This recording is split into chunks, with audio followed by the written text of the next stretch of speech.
Hey everyone, it's the Koopa Man. You know the saying you can't judge a book by its cover, and how that also applies to video thumbnails? Yeah, this isn't gonna be about that. Instead, we're going to completely judge a book by its cover and a video by its thumbnail, because I had the misfortune of having this brought to my attention.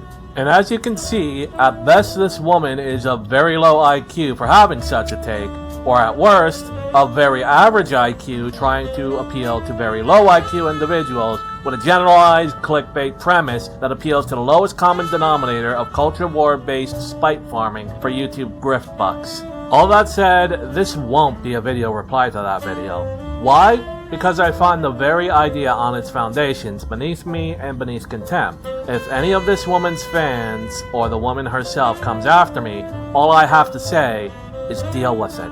If your very first pitch to me of your thesis is a gross generalization designed only to elicit knee-jerk responses, don't be surprised when on a knee-jerk reaction, I don't watch your video. I have always taken the position of putting my best foot forward and never misrepresenting what is in my videos. If somehow this video isn't as generalized as the very title and thumbnail imply, that in and of itself is already showing that this creator has no problems misrepresenting their points to get attention. And that isn't being honest, that's being a snake oil salesman. As I've said to my friends when I first saw this video thumbnail, this woman is either a sad and spiteful individual, or a stooge for the big corporations like Disney, who'd gladly see fanfiction erased from the face of the earth. And considering the landscape we find ourselves in this day and age, both possibilities are extremely likely.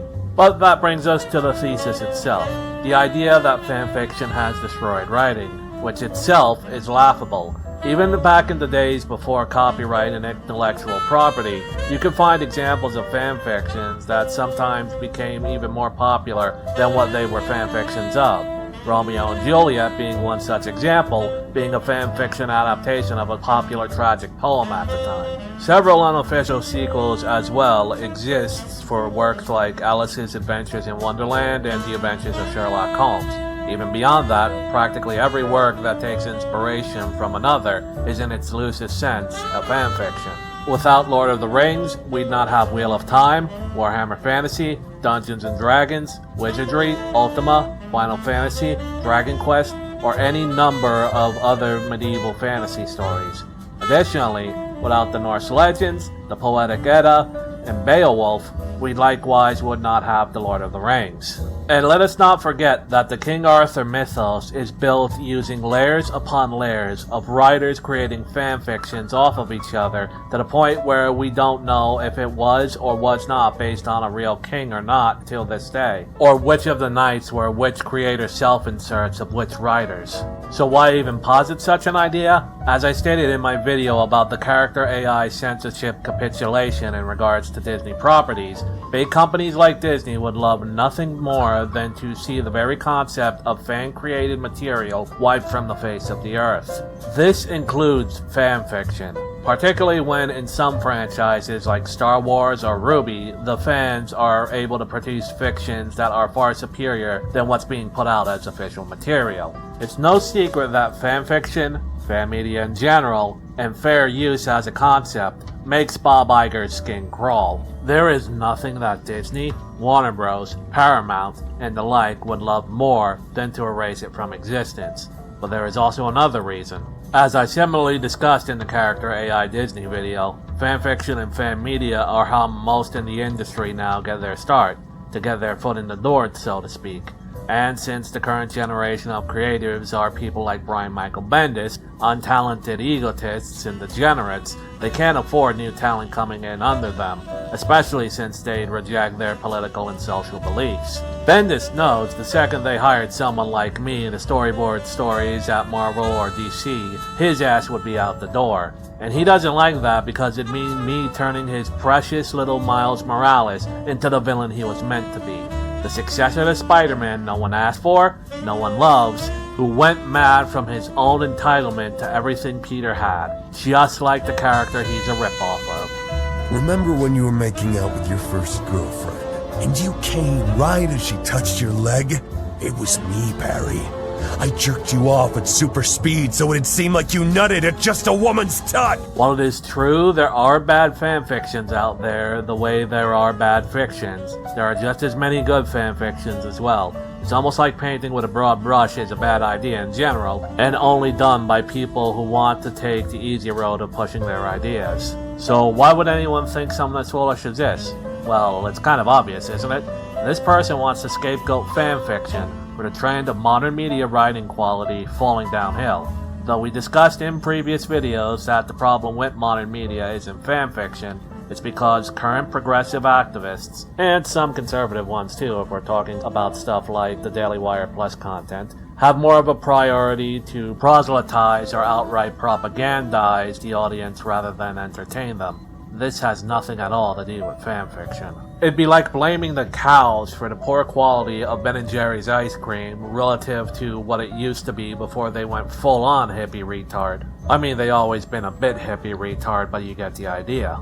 If anything, it's the opposite.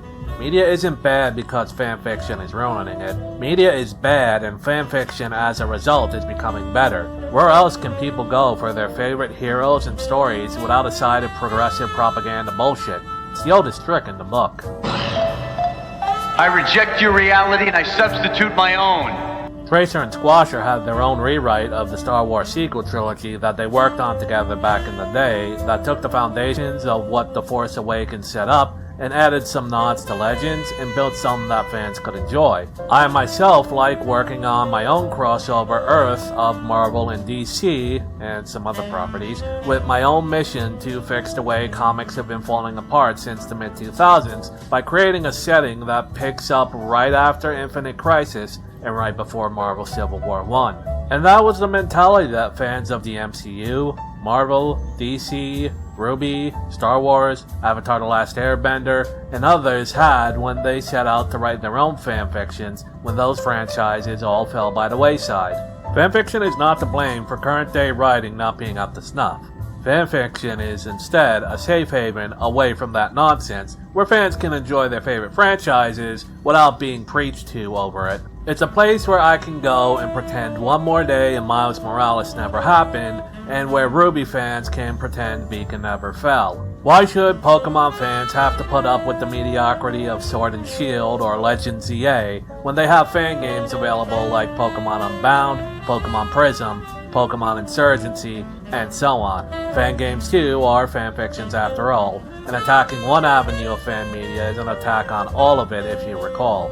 Koopa Man, fanfiction media is a safe haven for fans to go, express themselves, practice their craft, and be safe from the nonsense that's being forced down their throats. It's a place to express frustrations, criticisms, and how you do something better than the writers did. Self-expression is the name of the game in the internet era. Koopa Man. And to blame the downfall of all media on it is foolish, silly, and a bit entitled. Koopa Man! Yes, Gonzalez? I just watched the video you're talking about. This isn't a culture warrior thing or a corporal thing. Okay, your point being? This lady is hating on fanfiction because she is a feminist and thinks that fanfiction is full of tropes that are degraded to women or something. And that's why it's ruining media. I just thought I'd let you know. Why is it the straw man I built up of this premise isn't nearly as stupid as her actual argument? Fuck it, I'm gonna pretend she actually has a brain and made the argument I was arguing against. Anyway, blaming fanfiction media for all your problems is dumb, and you should feel dumb. But that's all for today. This has been the Koopa Man. If you like this video, even if it's not at all what I thought it'd be, leave a like and subscribe as it helps my channel grow. If you want to hear more, be sure to check out my other videos on my channel. If you have other examples of why fanfiction isn't the great Satan, or maybe an argument that addresses this crazy cat lady's actual video, feel free to talk about it in the comments as I'd love to hear your guys' thoughts. And until next time, game on.